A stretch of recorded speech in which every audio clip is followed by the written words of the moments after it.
The only thing that really kept me going was knowing that I'm the best person for my children.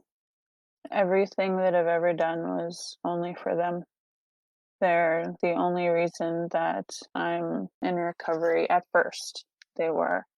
I couldn't do it for myself. I needed to make it about them until I was to the point where it was because I loved me as well. Annie and Bujo, this is Henry McKay, Niboe Makademakwa Dijnakas, and I want to welcome you to the Return of the Buffalo podcast. The Return of the Buffalo is the name given to the work of fostering family well-being at Sandy-Saulteaux Spiritual Centre. It means returning to the land, returning to Indigenous life ways and being, and also returning to the teaching of respect for all nations. This podcast gathers stories from the Return of the Buffalo community and wisdom from the knowledge keepers who inspire us. I'm your co-host, Henry McKay. And I'm your other co-host, Marcus Rempel. And I want to acknowledge the spirit name I carry as well, Maingan Inane Indigenous, a name given to me that associates me with the wolf, the spirit of the teacher of humility. Something that I think I can never learn enough of. Who are we talking to today, Henry? We are talking to Diandra Powderhorn. She is one of the first participants of the Return of the Buffalo.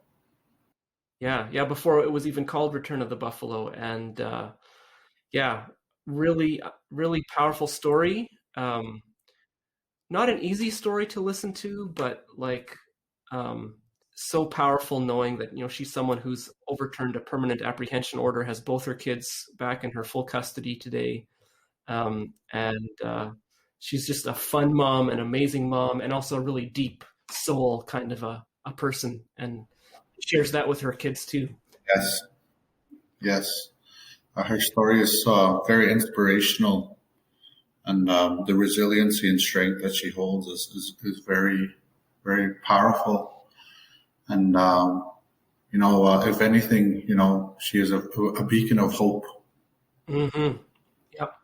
Yeah. So I'm really happy to be sharing her story with our audience today. I'm also excited to share. We are now on Apple Podcasts, Google Podcasts, or Podbean. So you can go to any one of those and subscribe and rate the podcast. That really helps boost the profile and helps other folks discover the conversation going on here. So please, if you like what we're doing here, go and do that. And I also want to say, if you like what we're doing here and you want to pitch in to support the work that we're talking about here, you can go to sandysaulteaux.ca/donate, and there are a number of ways that you can set up for a one-time or a regular contribution. This work could not happen without the support of a wide constituency of folks who out of the bigness of their hearts open their wallets and share with the Sandy-Saulteaux Spiritual Centre. So we're grateful for those ones who take care of us financially in those ways. And now, without further ado, let's get to Diandra Rose Powderhorn, our guest today on the Return of the Buffalo podcast. Aho.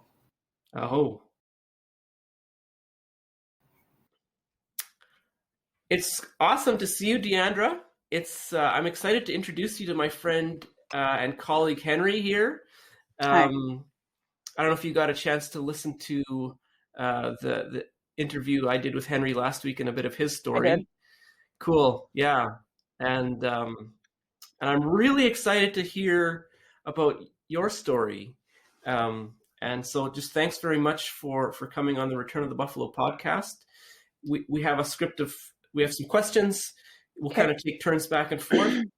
And I want to say we offer this to all of our guests, but especially because you're someone who's participated through some of the healing work here at the Sandy-Saulteaux, as a a participant in the Family Reunification Project, you're going to have a chance to listen to this whole interview after we're done. And if you end up sharing something that afterwards you're like, maybe I don't want to send that out to the whole universe, like you'll have that opportunity before we publish any of this. But that being said, I've been watching your Facebook page for a while, and I get scenes of you and your kids there, and I'm just really looking forward to catching up with you today. Henry, go ahead. Why don't you start us off? Good morning, Diandra. It's nice to see you, and I'm excited to hear about your story. I'm glad that you got a chance to listen to a little bit of my story as well. I'm excited to be doing this with you.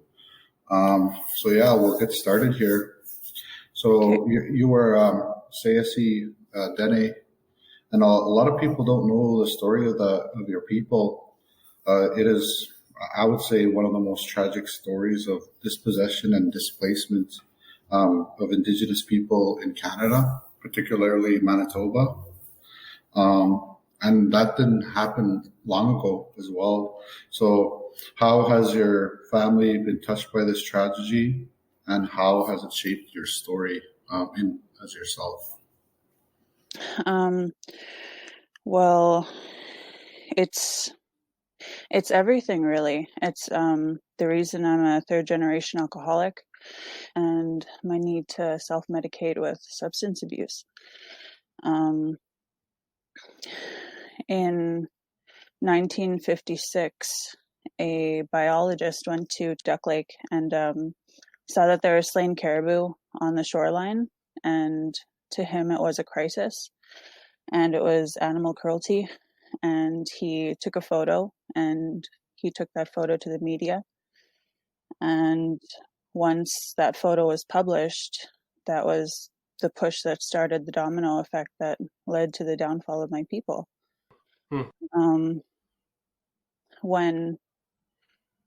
When we were discussing this move, nobody knew any English. We were self-sustained. We didn't need any help from the government whatsoever. We were able to survive year-round in one of the harshest places in Canada. And the only outside contact we really had was through the trading post. And what we thought that we were agreeing to was a better life. We were told that we would have housing, that we'd be taken care of. We were told that the men would work and the kids would go to school, and we basically thought that we'd be living in harmony with the Bunlai, with the white people. And that's what we were told. That's what we thought that we were going into. And so on August 17th was when a government aircraft, military aircraft, showed up in Duck Lake, and nobody really understood what was going on. And from the moment that it landed, everybody was just told, okay, you know what, grab your stuff. It's time to go, you're leaving. And nobody was able to grab the things that they needed in order to continue their way of life. Like, it was impossible to do that. They wanted us away from the caribou ASAP because they thought that there was like a caribou crisis. And a distant uncle of mine was 5 years old during this plane ride, and he still remembered it as an adult because it was the first time anyone had been on a plane. And there were over 50 people and over 70 dogs on that aircraft. And he remembers that flight because all the kids were vomiting, but he didn't. And the dogs were throwing up, and they were barking, and they were fighting, and they were howling. So it's awful to think about. And then once we showed up at the Hudson Bay, they literally left us on the shoreline. We were told that there would be housing, and we were dumped at a barren shoreline of the Hudson Bay. And that's pretty cold up there. Yeah, it's super harsh. I actually want to share a quote from former MLA George Hicks. He was a child in Churchill. He grew up in Churchill, and he remembers seeing the people. Okay, this is a direct quote that he shared in the Manitoba Legislative Building. I remember very clearly, the individuals who are at Lower Dock, because we used to go because kids are curious to look at them. The individuals were dressed in their moose-hide jackets with their beads, very, very proud people, stood straight and tall, lots of dignity and a lot of pride. But when you saw the Dene people who left Churchill in 1973, you could not say that was the same people who had arrived to live in Churchill. So that dispossession really affected your people. That ripples through the generations still very today. much so. You can see it everywhere. I remember reading a book actually about your people and reading about the conditions. It's something that not a lot of people know about. The conditions where a lot of people froze, alcoholism was rampant. Over a third of us died. When we arrived on the shore, the people who had tents, they set them up, but the people who didn't had to look for whatever they could in order to provide themselves shelter. And most of that material was cardboard. Sheesh. And wow. And the people moved themselves up to DOT Hill. It isn't far. It's about 300 meters from the Hudson Bay. And they made themselves houses out of plywood scraps. And then once the townspeople of Churchill saw their living conditions, the government was notified and eventually shamed into building us our homes. Homes being the operative word. These homes were 14 by 16 foot shacks, basically, with no running water, no heat. There was a single wooden stove, and every single family got the same house. It didn't matter how big your family was. There could be 10 kids, 2 parents, and still the same size house. A lot of overcrowding. And this was when my mom was born. She was born into this. And her first years were good. She's the third eldest of what was 13 kids. And the 3 eldest had to be separated because they were so poor. So the 3 eldest were living with different family members. And so my mom's beginning years there, they were good because alcohol became legal for Indigenous people to consume the same year that my mom was born. But while she was living with my great-grandma Lucy, she didn't drink. So my mom lived with her until she was 5. And then once she passed, my mom moved home. And around the time that my mom moved home, around the time that my grandma had passed, was around the time that my grandma started drinking as well. She hadn't, only my grandpa had before then, but she started as well. Okay. And that was when things completely took a turn for my family. My grandpa, Simon, was actually the chief at the time, but it didn't change anything for them. They were still one of the poorest families. No. Yeah. My mom, she told me a story, and it still makes my tummy churn. She was about 8 years old, and she started school around the time when she was 5, but she was about 8 years old, and it was lunchtime, and they never had any lunch. They rarely ate before school, and she was walking with her friend near the store, and her friend said to her, "I know where we can get oranges and apples." And my mom was like, okay, well, let's go. And what she was talking about was the garbage bin behind the store. And the people who owned the store had burned the garbage before then. So these 2 8-year-old girls crawled into the dumpster, dug through all of that burnt garbage till they got to the bottom, and they found 2 frozen solid oranges and ate them. Oh, wow. Yeah. Wow. That's intense. I'm struck by the particular cruelty of taking people who had ways of sustaining themselves on the land, who had the skills, who had the knowledge, who had the tools, and like there's the poverty of like the shacks and the like the inadequate, you know, provision by the government, but these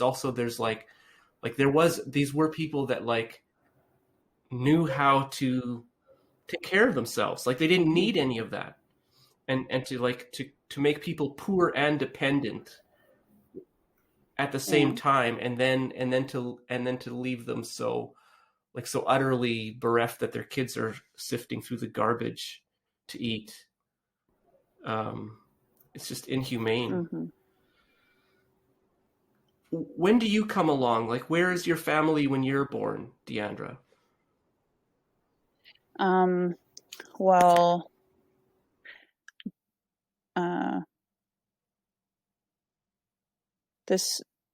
so we're at Camp 10 right now, and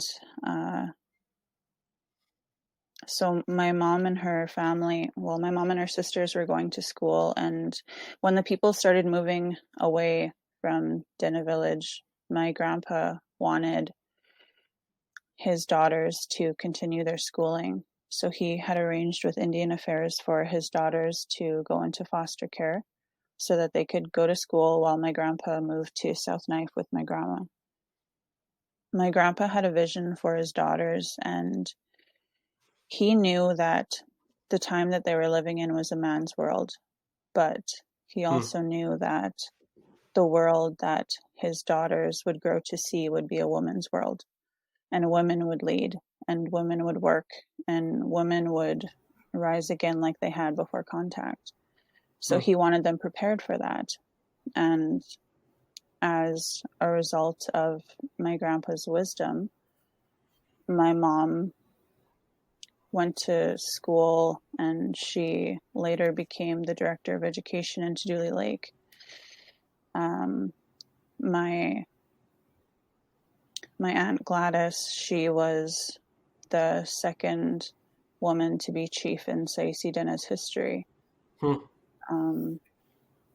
My another aunt became like the band administration, and another became my Aunt Caroline became the director of finance for the Education Authority.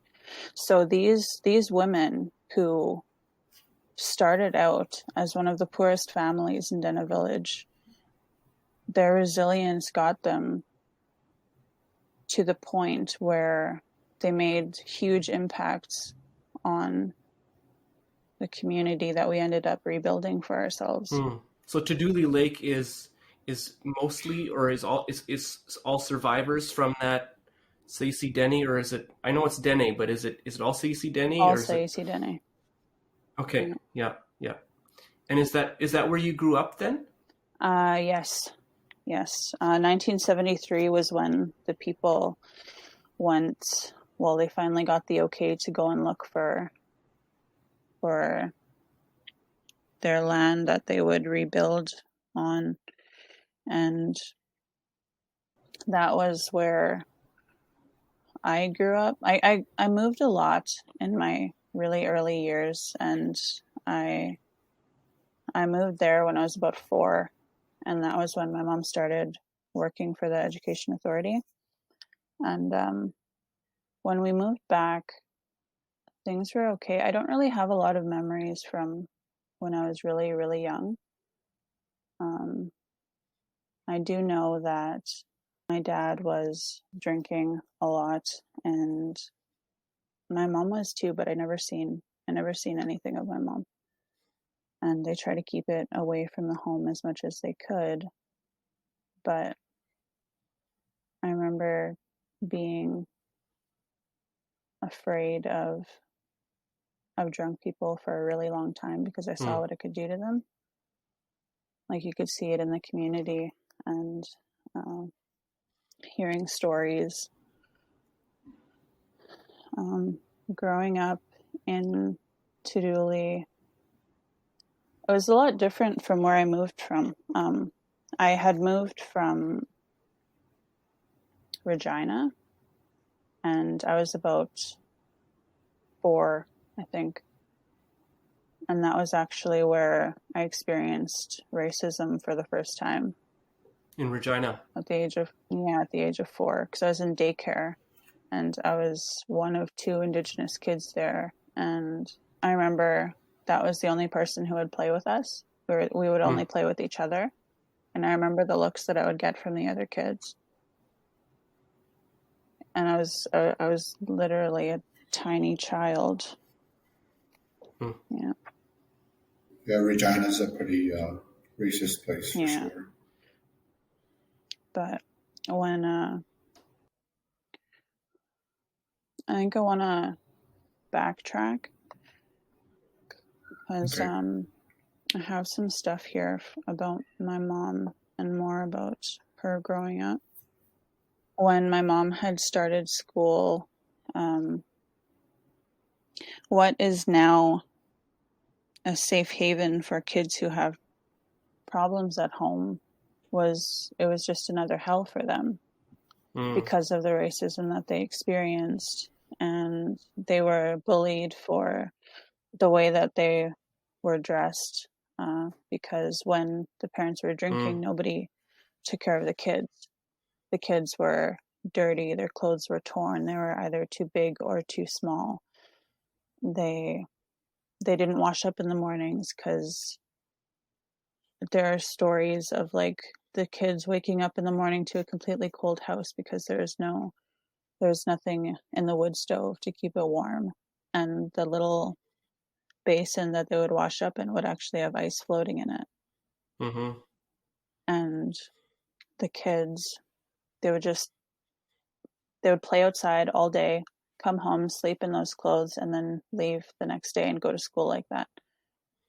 And the bullying that they experienced, it's still, you can still see it in the people. You can see it in the way one of my aunts will not wear an item of clothing if it has one small tear in it. You can see it in everything. It's everywhere. In the beginning of the Tuduli Lake years, as well as Dene Village, if you look at photos from those times, every single person is skinny because of their lack of food. And a lot of the people would rely on the dump for their food, for their clothing, for items to burn for heat. And the only toys that the kids ever owned were from the dump as well. People would go in groups and they'd carry boxes on their backs and they'd go and they'd gather together. And a lot of kids even went, and a lot of them, when they speak about it, they remember feeling that shame when they were walking towards with their families. So within a generation or two, your people went from a strong, proud, and dignified people to people digging in the dump just to survive. Yeah. Yes. Yeah. The things that the kids seen were unimaginable.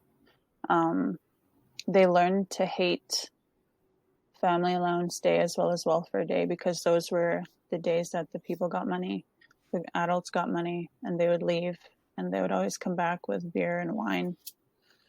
And that was when the most happened. They were witness to rapes and beatings until someone was sent to the hospital. They even saw death, and these are just tiny children, and this is what they lived through. They learned to hide under houses to keep themselves safe. They would sleep under houses. Some like set up little areas for themselves that they would go to because they had to hide so frequently. Yeah. So my mom and her siblings, they lived like that until the people started moving, because the people went from, we were dumped on the Hudson's Bay shore, then we went to Camp 10. After that was Dene Village. And then from Dene Village in 1966, I think, was when they started migrating. They started moving towards South Knife and North Knife Lake. And when my grandpa decided to go was when my mom and her sisters went into foster care.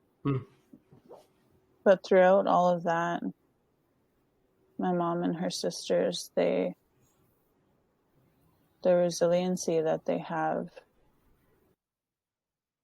is just, it's mind-blowing. There's actually a photo of my mom, her twin sister Jessie, and my aunt, all three sisters as tiny children, and you can see their dirty clothes, their dirty hair, their dirty faces, and their torn clothing. You could see that in the photo, but then you have the photos of them you have their grad photos, and just like comparing those two, it's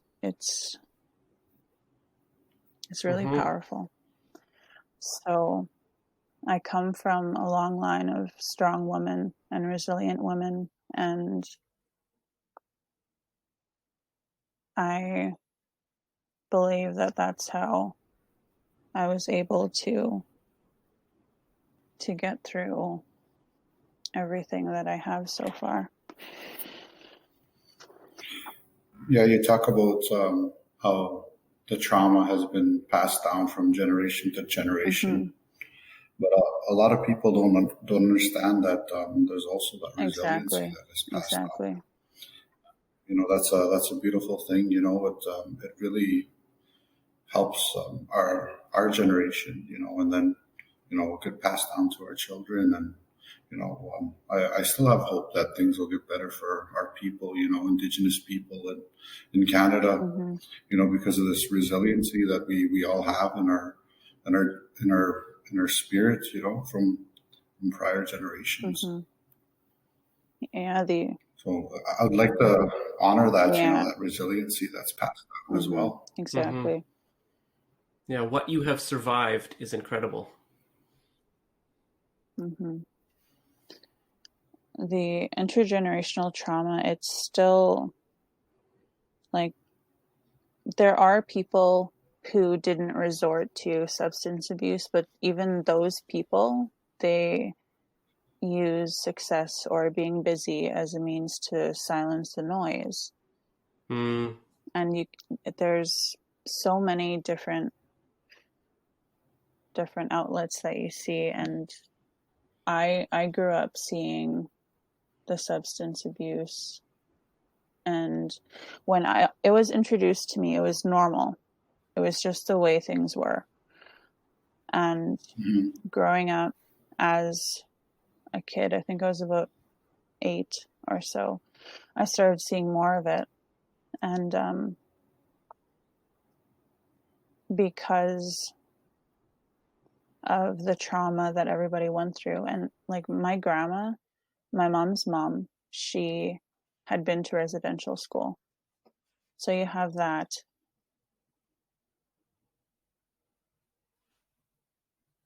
Hold on.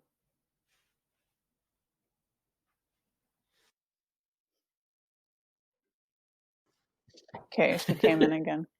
Where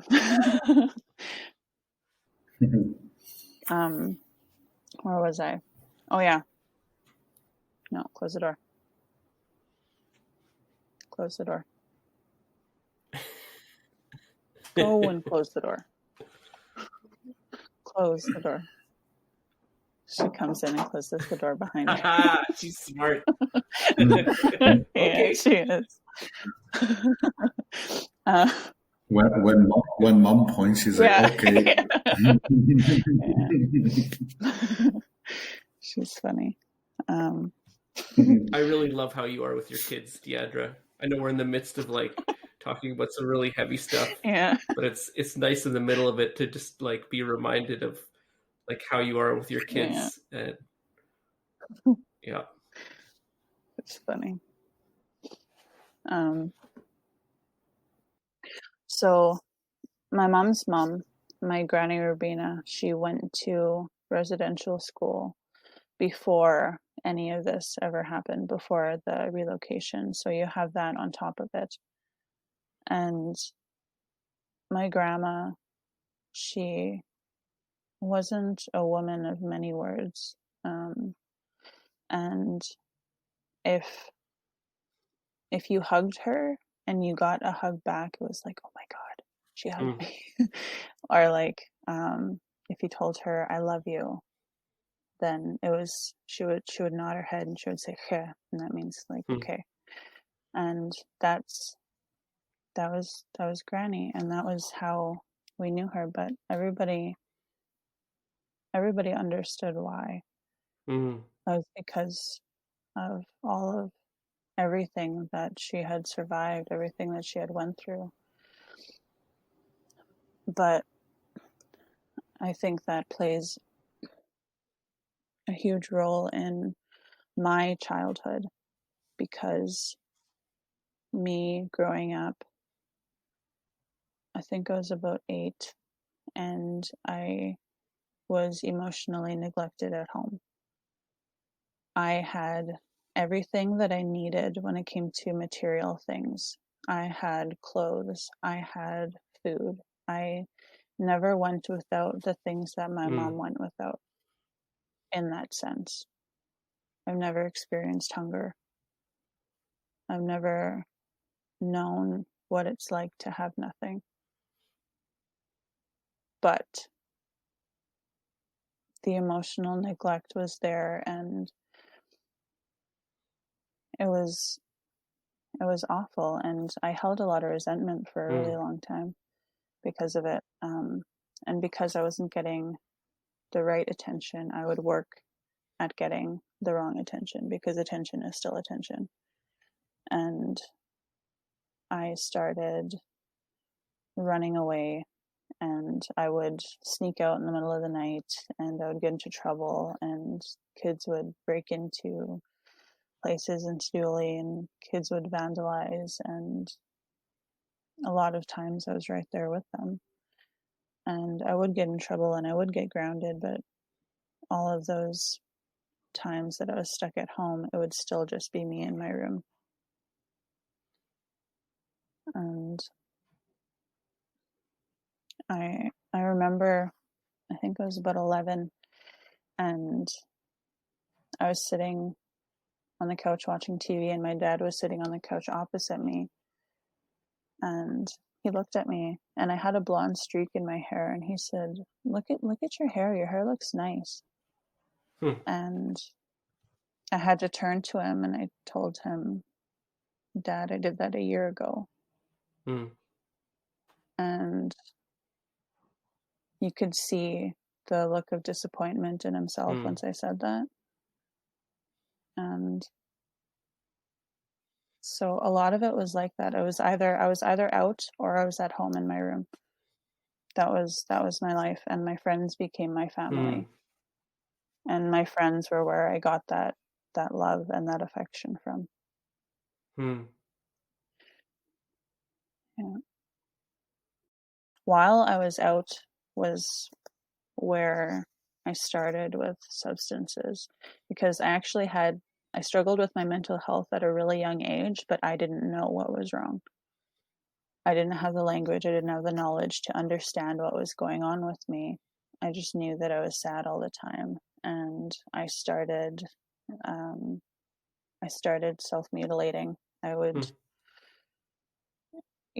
at a really young age. I think I was about 9 years old when I started doing that. And it was something about knowing that I was real and that I was actually visible. It was needing that confirmation, and actually, yeah, it was pretty bad.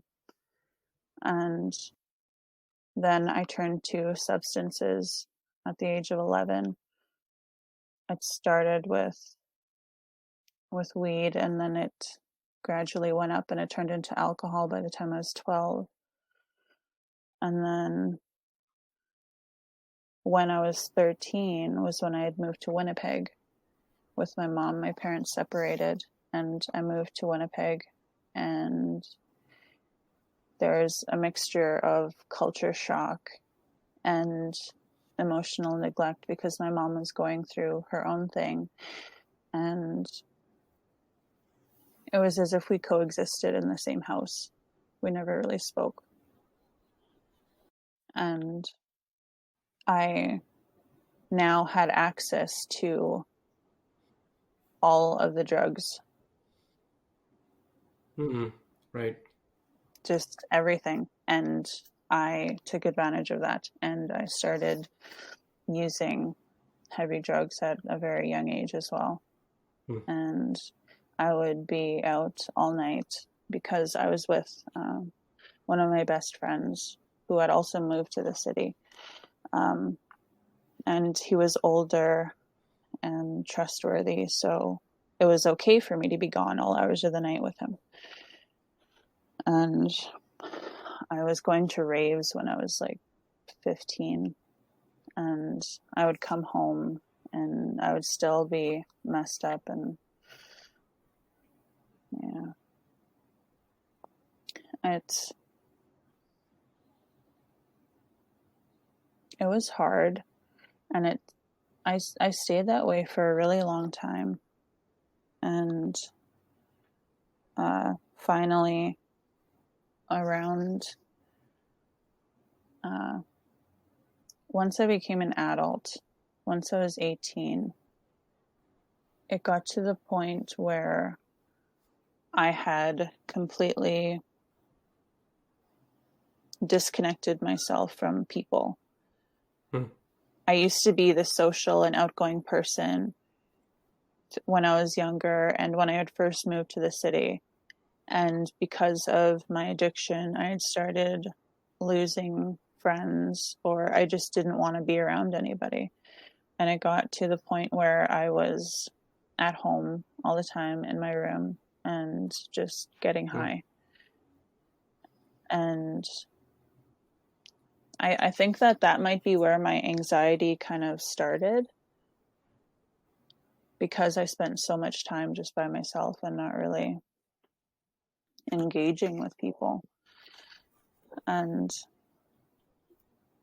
I stayed that way until shortly before I got pregnant with Scarlett. So that whole entire time, from the time I was 11 until I was 19, I was using heavily. Wow, that's a long time. You know, when you talk about addictions, there's a lot of stigma out there when it comes to substance use, and attached to that stigma is a lot of shame for the people that are wanting to medicate.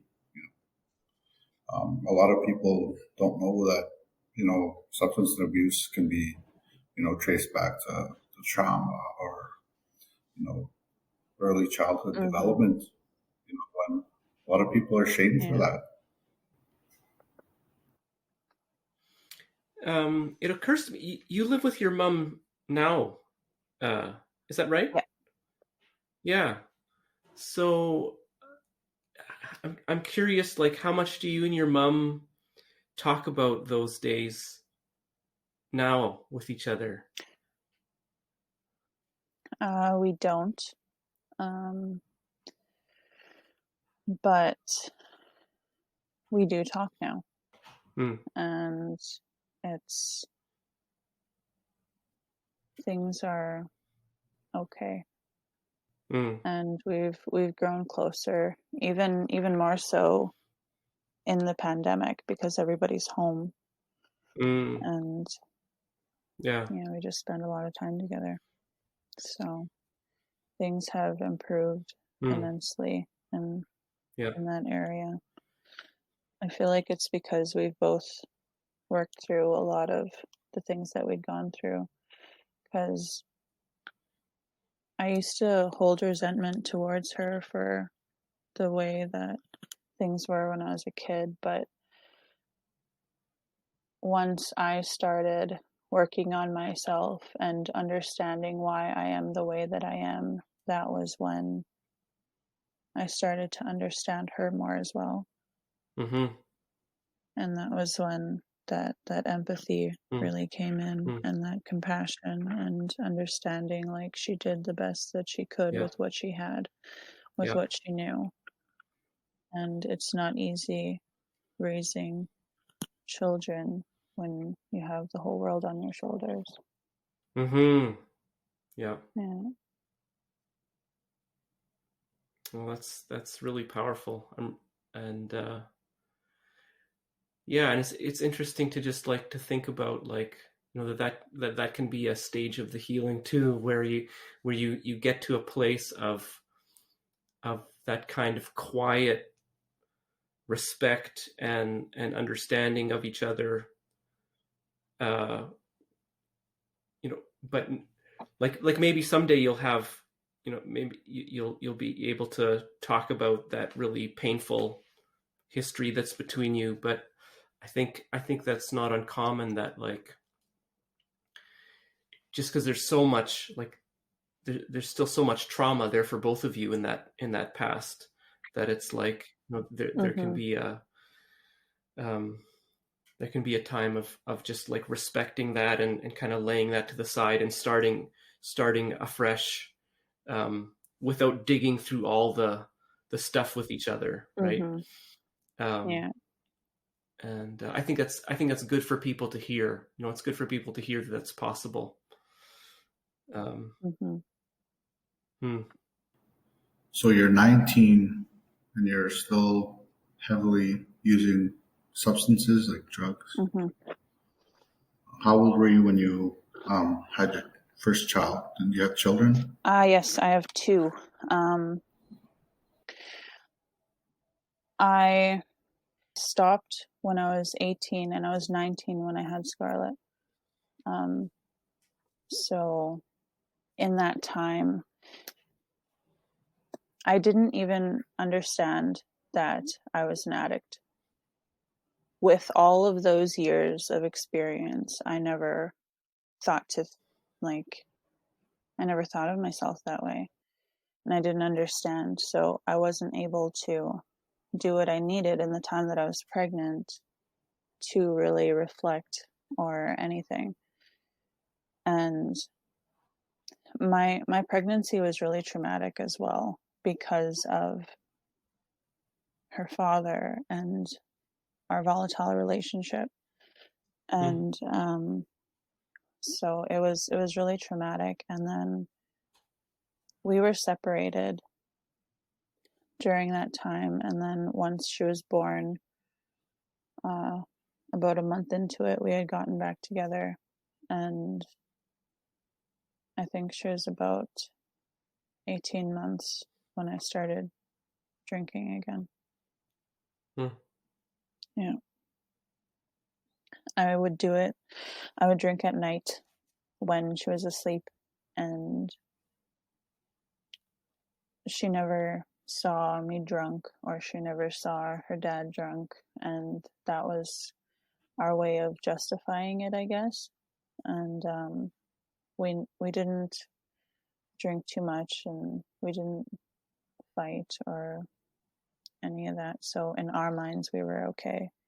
Everything was fine. This is just the way that life is. And Scarlett, she never went without. She had the clothes and the food, and she had her toys. She had everything that she needed. But I had my addiction, and as much as I tried to shield that from her, it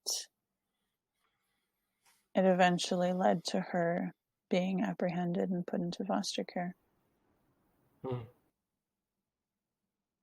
At what age was she when she was placed into foster care? 2.5. Yeah.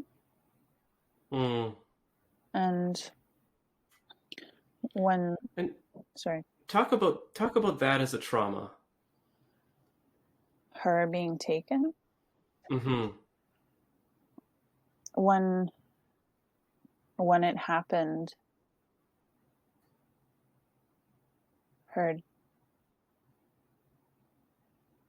I was actually, she was taken from her dad, and I was in the hospital.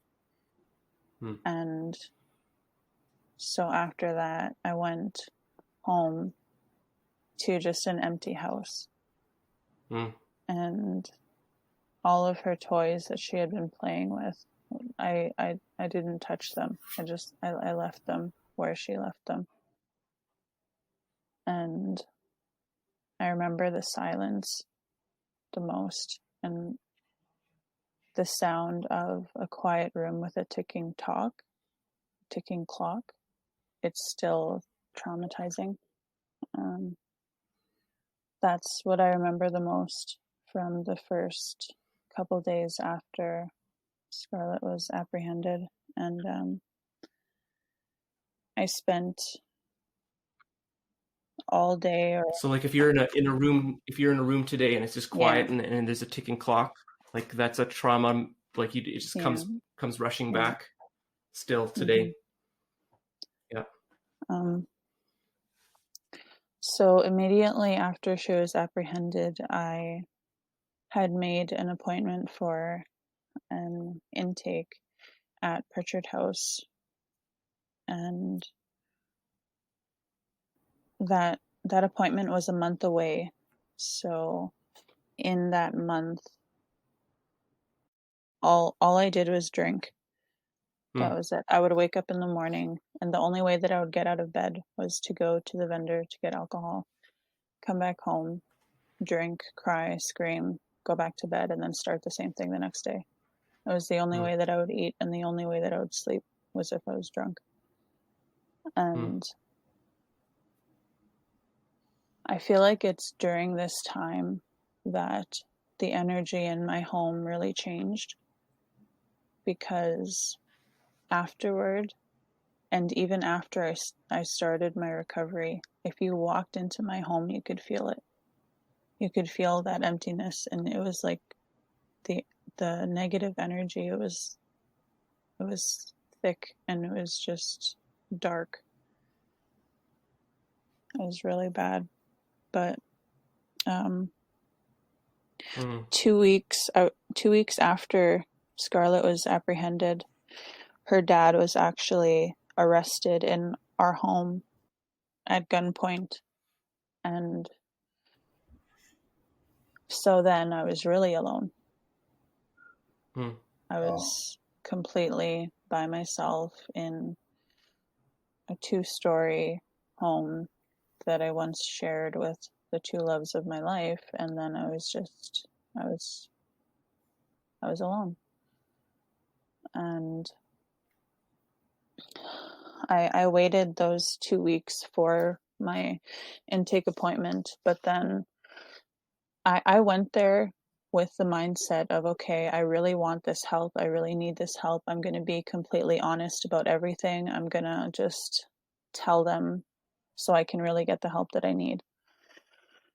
So I did that, and I went, and I have a history of suicide attempts. I have about 5, and I told them about that. And because of that, they told me, we don't have the health staff available for your mental instability. So I left there thinking like, okay, well now I'm too messed up for rehab. Yeah. And I left, and that same night was when I started using heavy drugs again. And at first I was able to control it, and I was still able to shield my daughter from it. I was able to clean up before I had a visit. I would go to the visit, and then the same night of the visit, because of that trauma, every single visit was traumatic because of having to leave her with these strangers, with these strange people, and her crying and saying, "Mommy, don't leave." And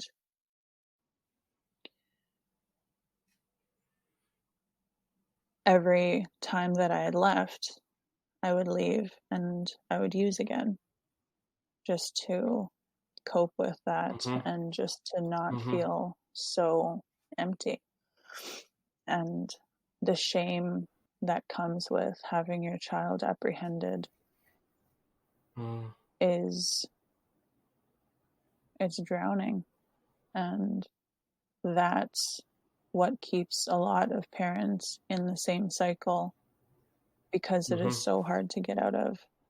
I stayed this way for, I think it was about almost a year. I stayed this way, and I was able to control my addiction at first, but then it got to the point where I had used for an entire month and I didn't see my daughter.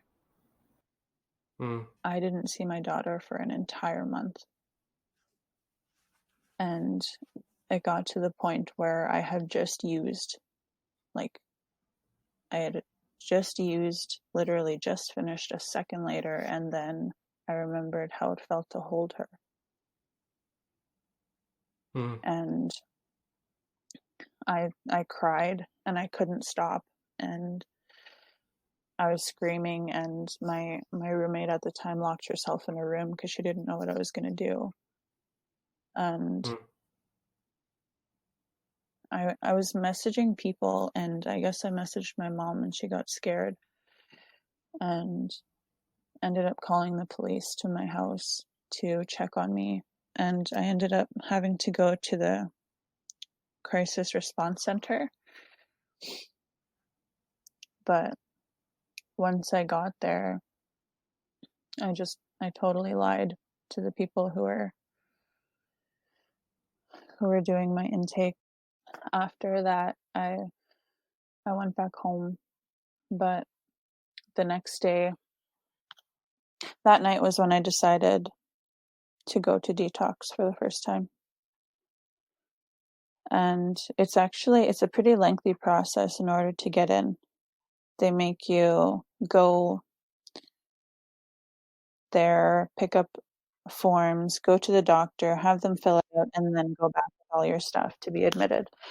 And that first night that I went without using was really hard.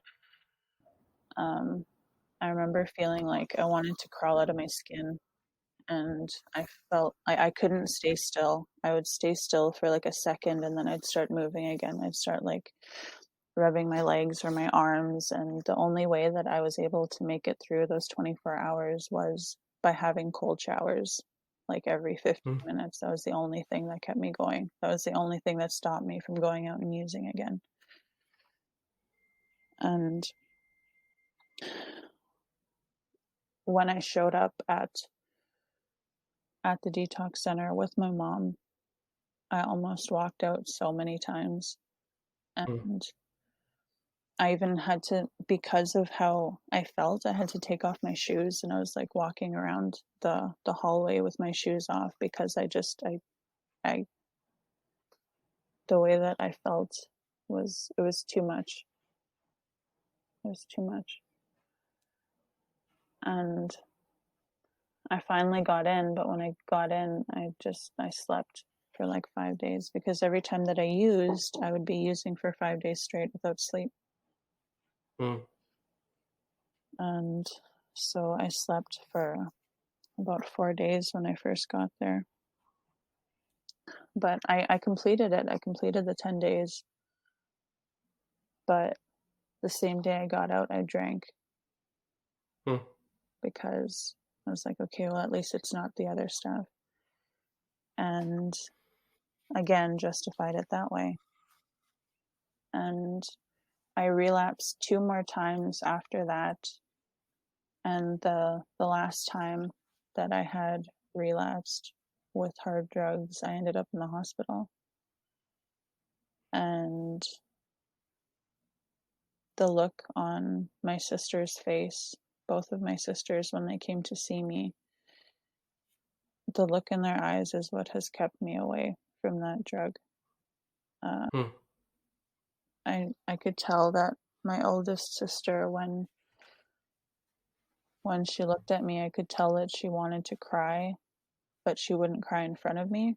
She would leave the room, and then she would come back, and you could see it in her face that she had been crying. And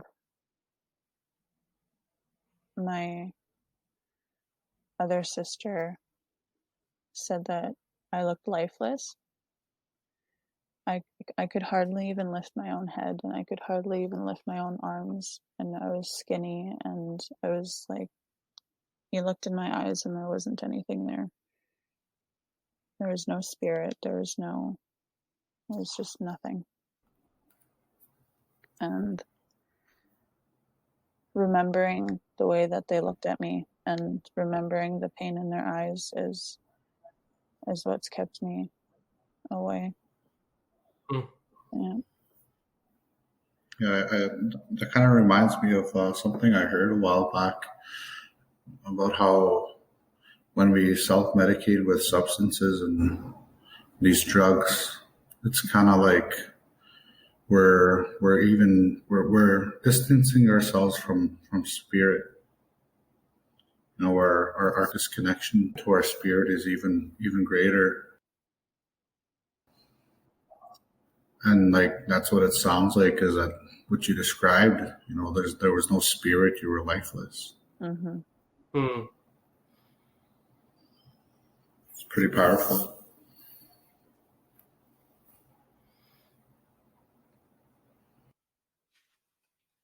And when does your son come along?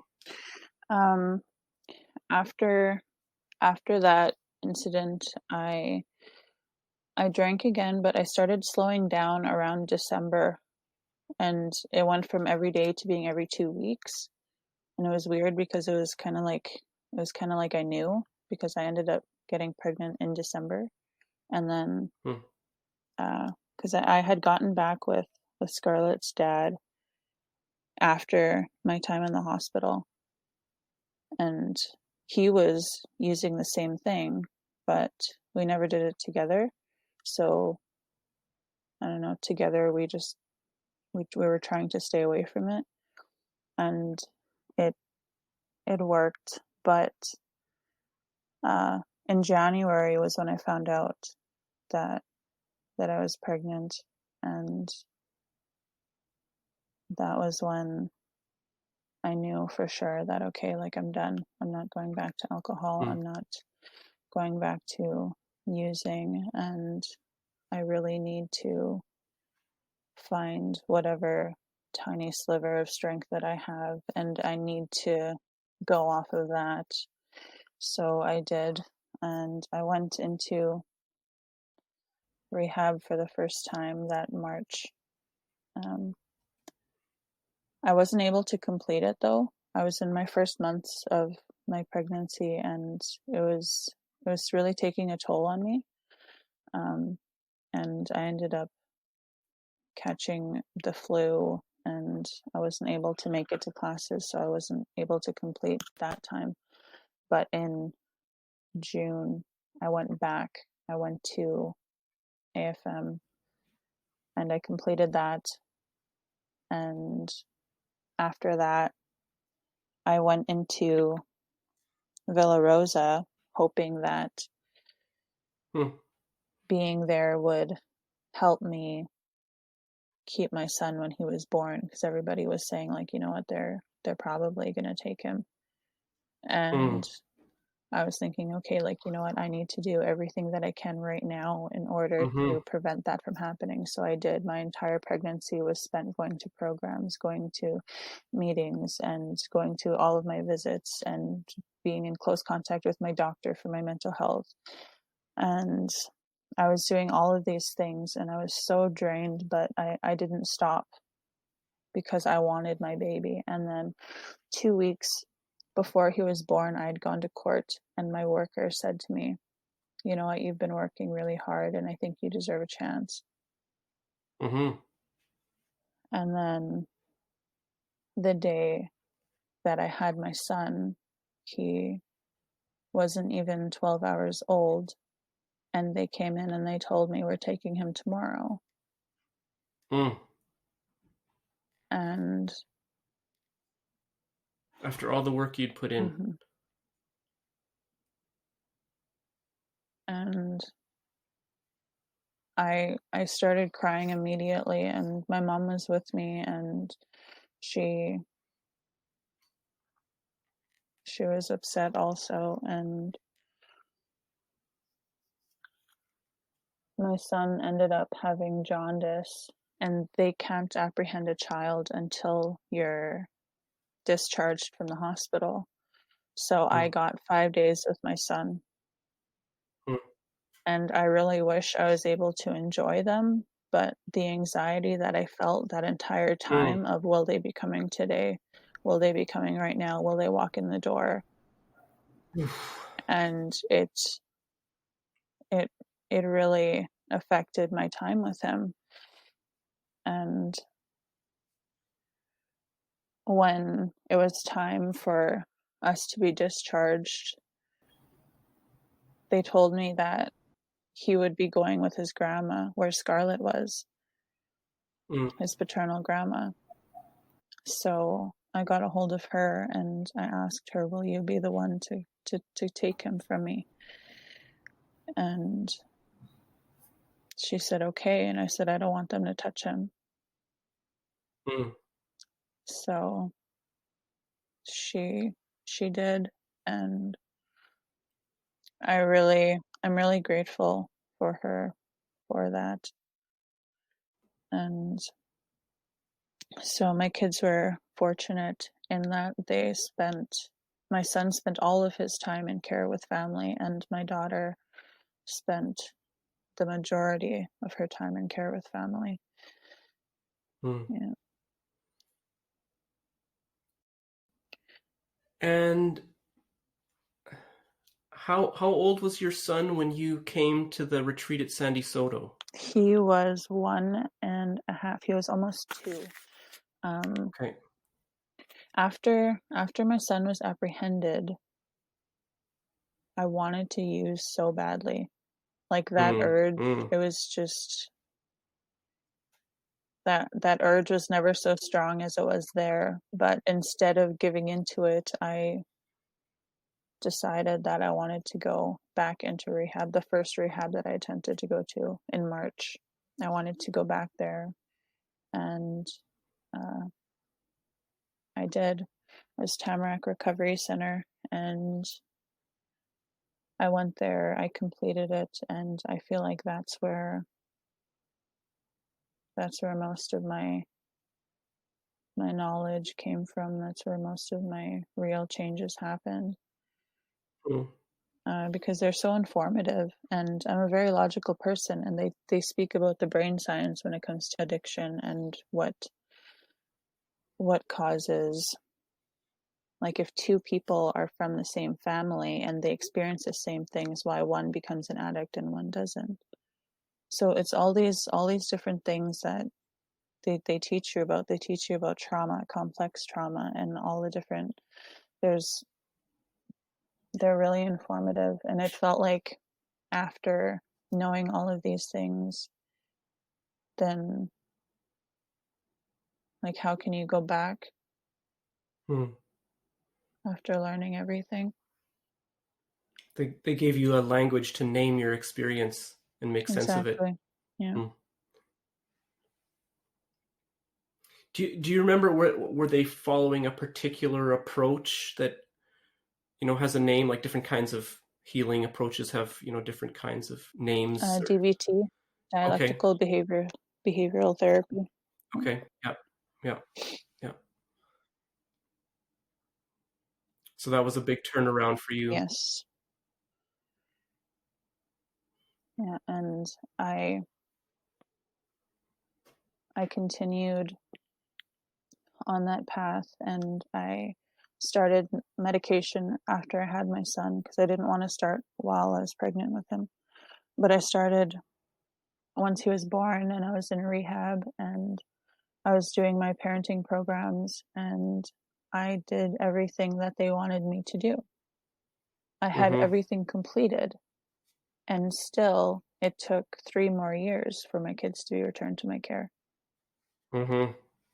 In 2018, the beginning of 2018, I was told that there were no more protection concerns, but I was still having supervised visits. I continued to have supervised visits for 2 more years. Yeah, wow, they string you along. Mm-hmm. And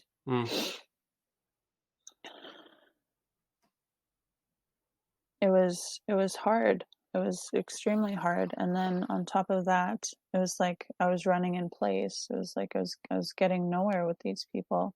I was bending over backwards to no avail, and it was really hard.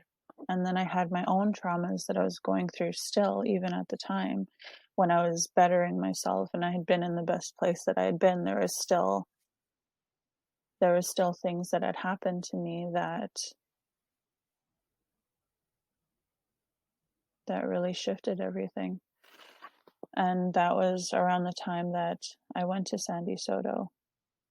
It was during this time where it felt like I was running uphill. And in my time at Sandy-Saulteaux, before then, it was really hard for me to connect with spirituality because we lost all of that in Dene Village. We lost everything to alcohol. And growing up, I was taught the Christian way of things, but in a way for it to shame me for the things that I liked. Like, because of the way that I dress and the way that the music that I listened to and things like that. I was told that good Christians don't do those things. Yes, exactly. That kind of finger-wagging spirituality. Yeah, exactly. So because of that, I grew up to resent spirituality as a whole because it was hard for me to separate spirituality from Christianity. And I really struggled with that. And then I remember the first day at Sandy, we went medicine picking, and he said, "Okay, before you cut the sage, you need to say a prayer and offer tobacco." And I remember I approached you and I said, "How do I pray?" And I genuinely felt like I didn't know how, and I felt silly even. And because I'm a very logical thinker, and in my mind, everything starts from something and nothing can just exist. Nothing is unexplainable. That was the way that I thought. And I continued to keep an open mind, and I kept telling myself, like, "Hey, like, just stop. Just give it a chance." And my first ever sweat was while at Sandy, and while we were in there, something in me changed, and I don't know what it was, but instead of the avoidance or the negativity towards it, I was welcoming to it. And I felt something that was bigger than me, and it was something foreign, and I didn't understand it, and it didn't it wasn't explainable. Hmm. And that was when I realized, like, I was wrong. And so for the rest of the retreat, I kept that mindset, and the wants to learn really came through, and it was a really good experience. And after leaving Sandy, I went to Toronto for a concert. I went to see Ozzy and Stone Sour, and then while there, I lost a friend when I was pregnant with my son. His name was James, and when we were younger, we would listen to Stone Sour all the time, and there was a certain song that he really loved. And I was sitting there. I was by myself. I went to Toronto alone, and I was there. I was at the stage, and I was listening to them play the song, and I felt like I wasn't alone.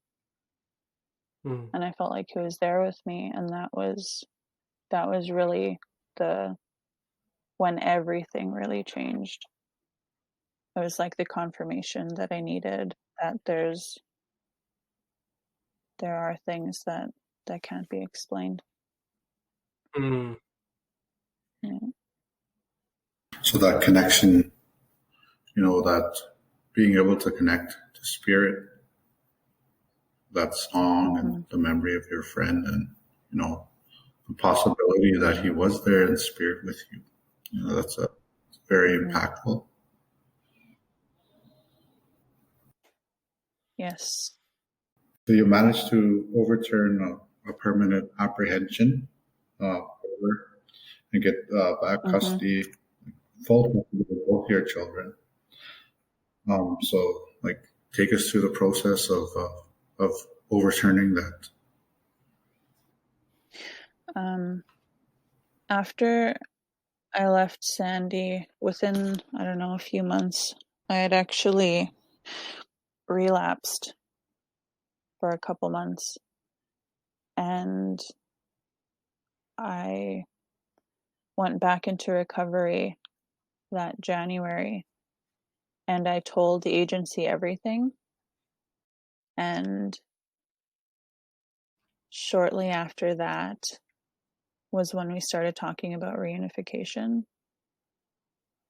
because I started getting drug tests and my levels were going down, and they saw that I was actually quitting, and I was actually cleaning myself up. But it's strange to me that after that happening, the conversation about reunification started. I started getting overnights with my kids that summer, and my visits were no longer supervised that summer.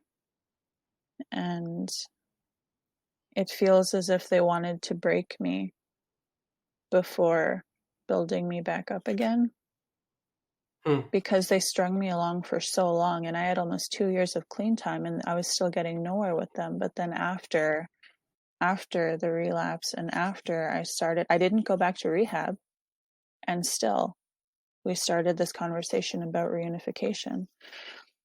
And so that summer we started having overnight visits, and they started coming over for longer. They would stay for the weekend. And the first night that I spent with my son after the 5 days when he was born was when he was almost 2. He was almost 2 years old. And it was hard for him, because all he knew was grandma and grandpa. Sure. And for my daughter as well, it was hard for her at first. And having to put my feelings aside and comfort them and understand where they're coming from, it was really hard. And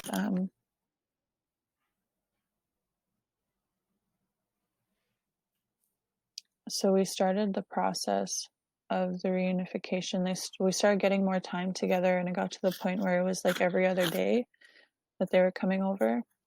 And then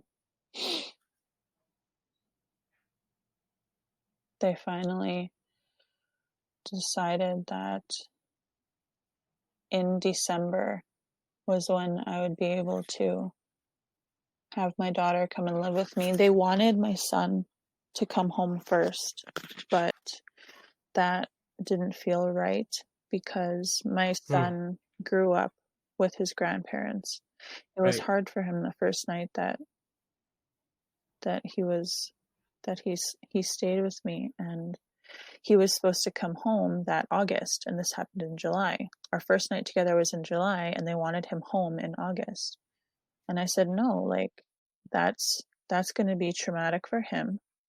And it'll also be traumatic for my daughter, who was 5 at the time and who understood everything that was happening. To split them up. And my daughter remembers when she was home with her parents, and she remembers being taken, and she remembers living with her foster family. She remembers all of these things, and then to have my son come home first, it would have completely crushed her. So for both of my kids, really, I chose to have my daughter come home first, and it was a longer wait because my son would have been ready to come home in August, but for my daughter I had to wait for December. But I still did it because it's so strange. Like why would they make it a longer process for the one than the other? My daughter was a permanent ward and my son wasn't. Oh, okay. Yeah. So she was in a different legal category. Yeah, and but still, yeah, it didn't make any sense. But she started living with me, and we were kind of seeing how that went, I guess. And then after about a month was when the legal process started for her to really come home. And in that time, my son was on and off coming over. He would stay for like a few days, go back to his grandparents, stay for a few days, and he's still in that cycle because that's what works for him. His grandparents are his primary caregivers because like we get the same amount of time together, but he has that bond with them. He bonded with them and not me.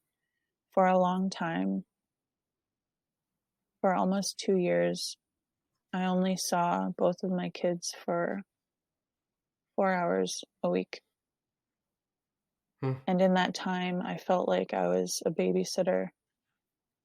And I wasn't a parent, and I had a supervisor there, and it was hard for me to know what to do and what not to do.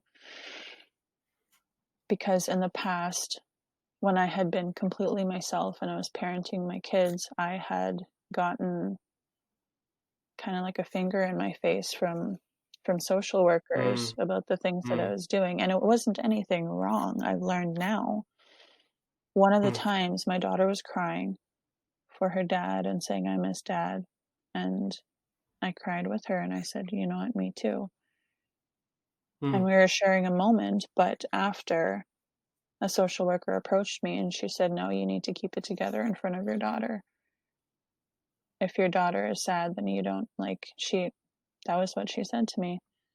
And even now, I'm trying to get myself out of that because it's important for my daughter to see that feelings are okay. There's nothing wrong with that.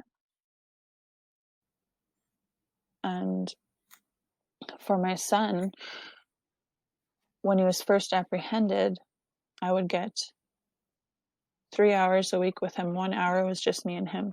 So he's a brand new baby, and I'm holding him in this room with fluorescent lights and a wall with a 2-way mirror on it.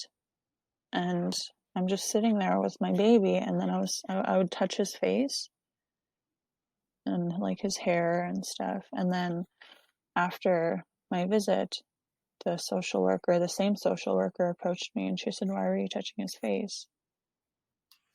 I said, excuse me? And then she said, why why are you touching his face? It seems like you're trying to wake him up.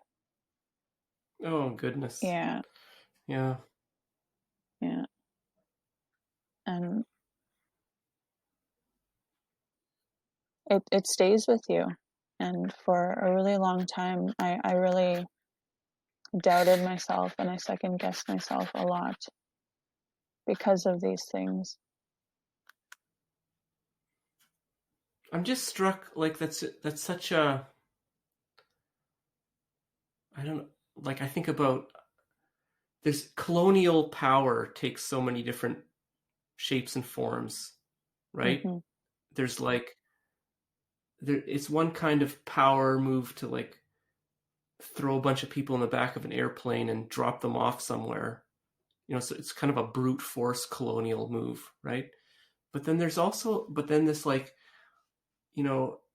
telling a mother, like questioning a mother for touching her child's face, and especially when like everything is on the line, Mm-hmm. right? This system has the power to decide whether you can see this boy or not, whether you can spend an overnight with this boy or not, whether you can, have this boy back or not. Mm-hmm. So that kind of like, that kind of little finger wag, we were talking about other kinds like Christian piety finger Mm-hmm. wagging earlier, right? Like this is another kind of finger wag that like, it has this like, there's a sense of like concern and like, we know what's in the best interests of your child and you don't. Mm-hmm. It's coming from that kind, but it's like, and you're in a position where like you can't tell someone else, you can't tell your social worker to go take a hike or say something a little more colorful. Yeah. Because they have all this power over you. Mm-hmm. And so like I'm just thinking about the emotional, psychological, like the mind games that are going on in that kind of an exchange, the head games. And I know social workers are just trying to do their jobs, and they've got whatever, like they're in impossible situations in another way, but still, like I don't know, it just the word the word that comes to mind is arrogance. Mm-hmm. Exactly.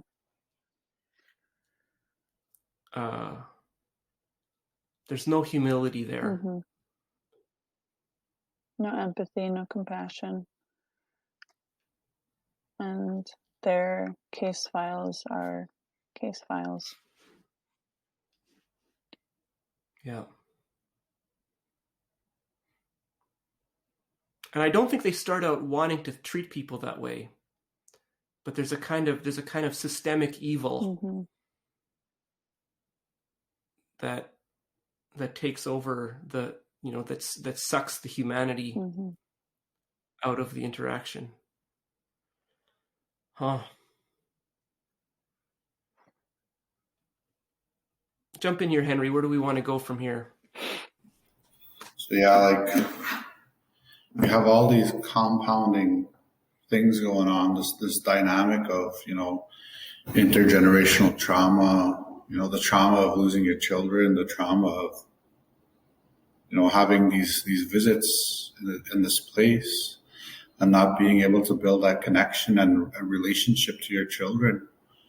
How does that tie into like you and your recovery to an addiction?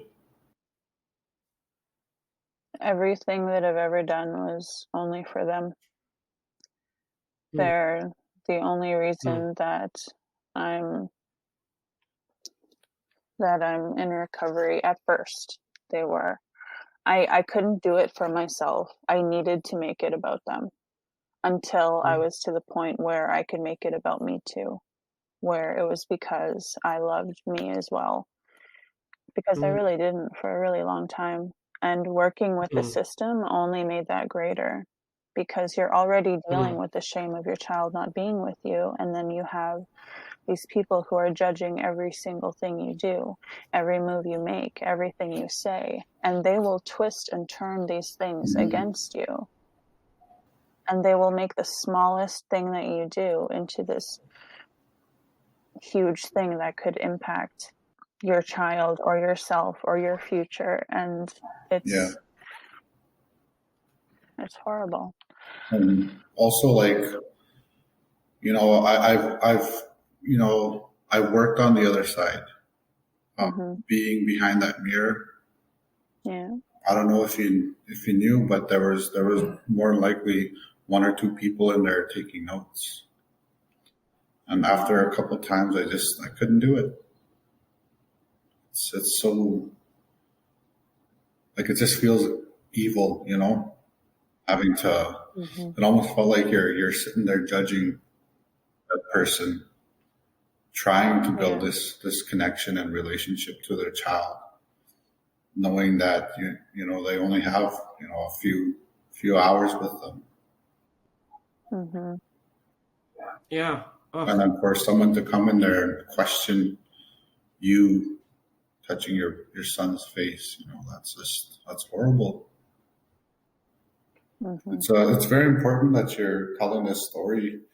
It's very inspirational. You know, a lot of our people, when their children are apprehended and the children become permanent wards of CFS, a lot of people give up hope, and then they go even further into their addictions, or, you know, and it's nice to hear that there are people out there that were able to overturn status of permanent ward and fight that system. And like Mike was saying, they have all the power. Yeah, they do. They really do. And you have to jump through these hoops, and sometimes it just doesn't make sense. Yeah. It's awful. The only thing that really kept me going was knowing that I'm the best person for my children. There were so many times that I doubted that I thought, oh my God, like I can't give them what their grandparents can give them. I can't give them that stability. I can't do this. I can't do that. And for a long time, I thought to myself, you know what, they're better off there. And they're better off away from me, because I do all of these things that are wrong. These people are telling me every day that everything that I do is wrong. So they're better off if they stay there. That shame and that guilt can be very heavy. Yeah, it is. And that's the main thing that needs to be worked through. That was the main thing that kept me in that addiction for that year after my daughter was apprehended. That's the main thing that needs to be worked through, and it's the ugliest feeling that there is as well. Yes. You know, I share a teaching, you know, in Sweat Lodge about the early years of our being here in this physical state on Mother Earth, and that connection between our mothers, you know, that unconditional love that the mother and child has. You know, and it's sad to think that our people are still losing that connection. And the safest place really for a baby is in their mother's arms. And that's being taken away to a lot of our children. I think it's, you know, getting up there, you know, about 10 to 11,000 children in care, and about 90% are Indigenous. Yeah.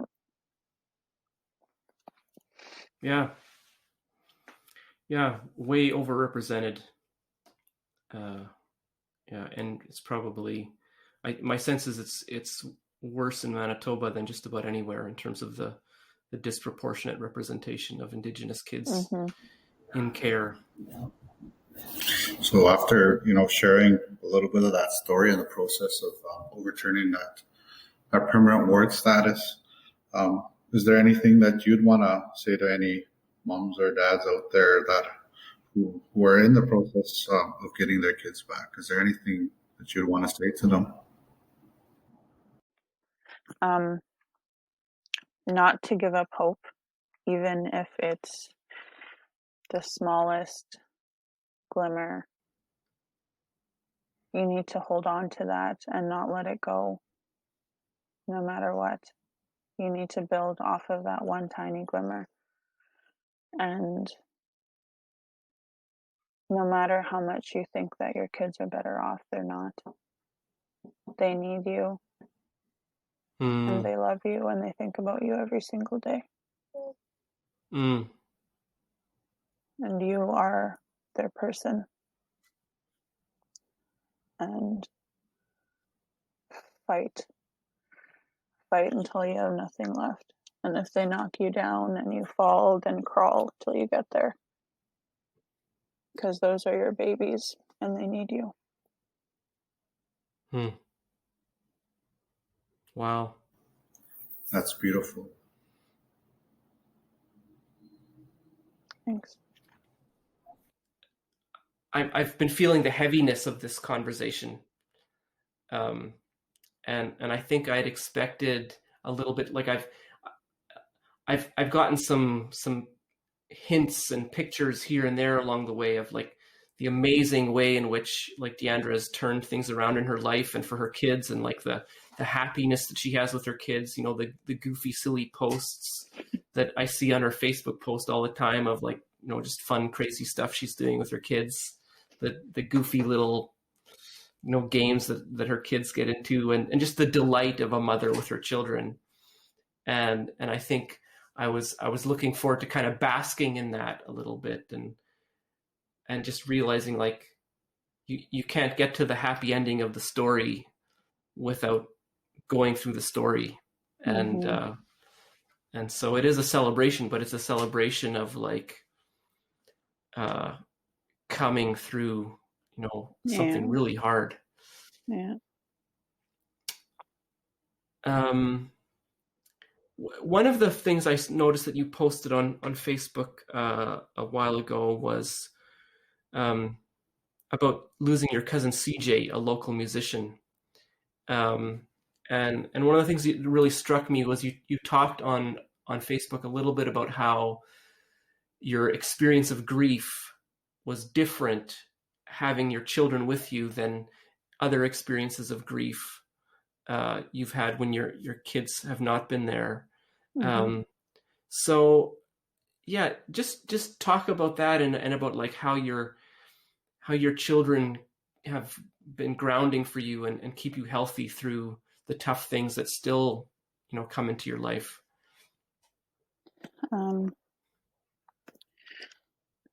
So when my children were in care, I had lost my childhood best friend, James. And I was actually pregnant with my son during this time. And when I found out, I completely blacked out, and I lost a good couple hours. And afterward, it felt, for an entire week, I just felt hazy, and I stayed in bed, and I didn't really do anything for myself. And I just kind of let that grief swallow me whole. And it stayed that way for a really long time. And with my grandma as well, the same thing. When she passed, I stayed with that hurt, and I didn't talk about it, and I kept it to myself. And when I lost my cousin CJ, it was soul crushing because he was 20 years old. He had his struggles, and he was really, really talented. And his music, you can see through his music the pain that he was feeling. He was a music producer and he created beats, but he would add lines from movies in there, and you can really, it's like he was speaking, that was his way of speaking through his music. And it's really beautiful. One of the things that he wanted was for people to listen to his music and for people to hear him, and he spoke about that all the time. And he's on all streaming platforms as Who Killed CJ, as one word. If anyone wants to listen, I know. Yeah. That was his rap handle before he died. Yes. Even. Yes. Who Killed CJ? Wow. Yes. Yeah. But when I lost him, my daughter spent the weekend with her grandparents. My kids spent the weekend with their grandparents, and then they came home that evening. So for a little bit, I was able to fall apart, and I was able to do all of that. But once my kids got home, it was like I had to take a breath and just do what they needed me to do. And so instead of spending all of my days in bed, I would wake up in the morning with Scarlett. I would get her breakfast and I would eat with her. And we would play and she would make me laugh. And it's everything is so much, anything, I can go through anything now as long as they're with me. And the resiliency that parenthood gives you is just, it's incredible. And they're literally my reason for everything good that I've ever done. It's because of them. And now that they are home, and now that everything is where it needs to be, I don't feel the need to self-medicate. I don't feel the need to block everything out and forget everything. And I'm able to sit with negative emotions and teach them how to sit with theirs. Because yes, it's happy and it's good that my kids are home, but with my daughter, now we're working through her trauma together. From being apprehended, and some days are hard because I have my therapist, she has her therapist, but I'm still her main source of trauma therapy because I'm the only person that she trusts. So I'm doing that, and I really wanted to take a year off from everything because I knew that it would be hard. And she is getting better, and she is able to talk about things easier, and she's more open with me now, and she knows that if she's sad or if she's angry that she can come to me and that I'll help her, and that feelings are normal and they're not something that you should be ashamed of or something that you need to hide from or run away from. And it's scary right now because I need to talk to her about what this sickness is, because when she asks, I tell her, Mom was sick. I was sick, that's why you weren't home. And in the beginning it worked for her, but she's getting older now. And she's asking more questions, and she'll say like, oh, well, Grandma gets sick and we don't have to go. We don't have to leave when she gets sick. So I've told her it's a different kind of sickness. She's asked me if she will get sick, and I've told her that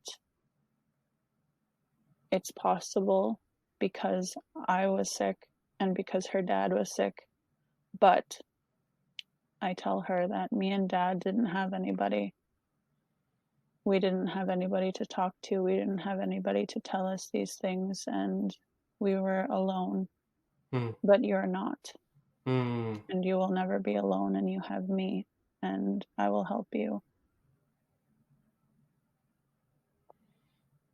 That's a really powerful thing to say. Like it's really honest. Like you're not saying nothing bad is ever going to happen to you, but you're also the comfort you're offering her is very real, because it's absolutely true that she's not alone in the same way that you were alone, and that's a huge gift that you've given your daughter.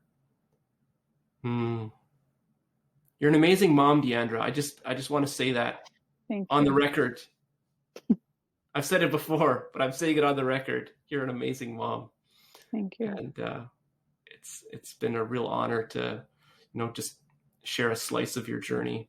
And it feels like there's a part of me that feels really weird as a white guy to have been the person that said to you, like, we're going to go pick some sage, put down some tobacco, and you came to me and asked me about prayer. But, and of course there were other knowledge keepers that were, absolutely in leadership positions, and who gave, the real teachings. But,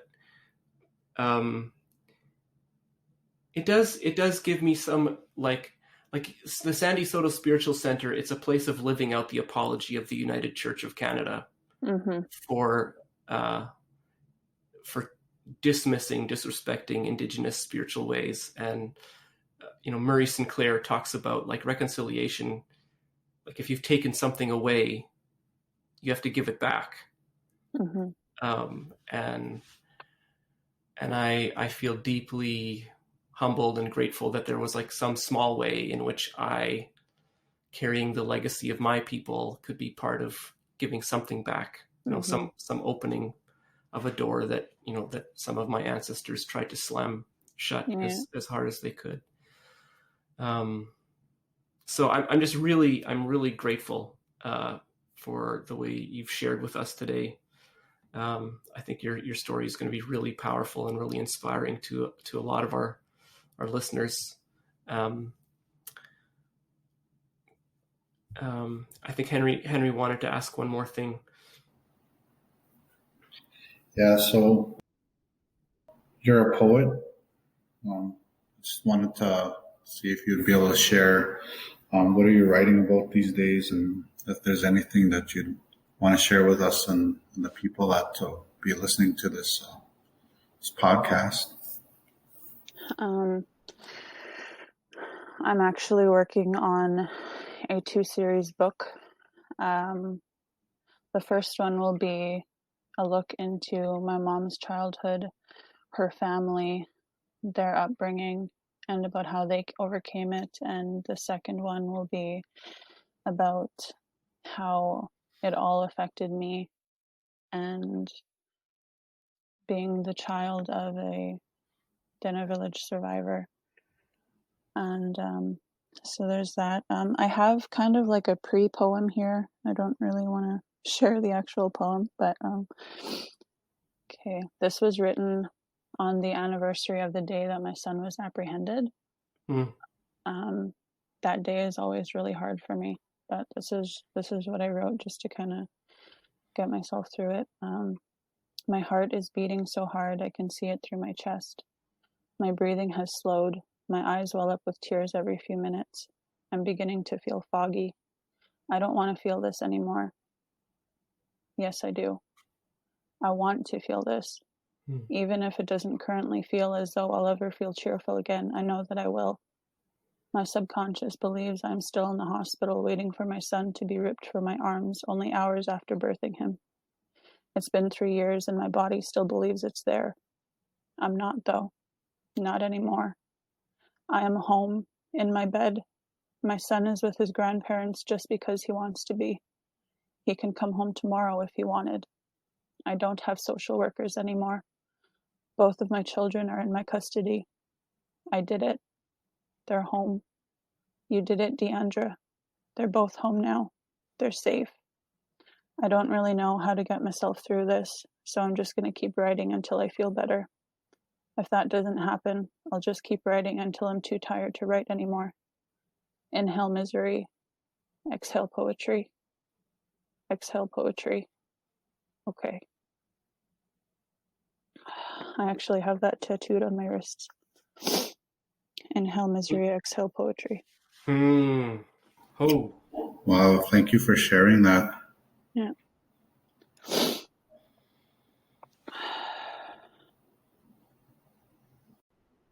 So Diandra, I just want to really thank you, for telling a bit of your story and just the raw emotions coming from you, even through the computer, we can feel it.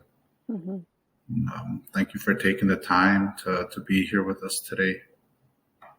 I really hope that, your story can be a spark, for someone, for a mother or a father that's struggling to, get their children back from that colonial system.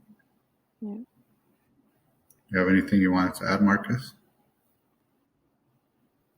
I want our list, like, this is, I was talking about this before already, but I want our listeners to know, like, even in this conversation, like when your daughter opened the door,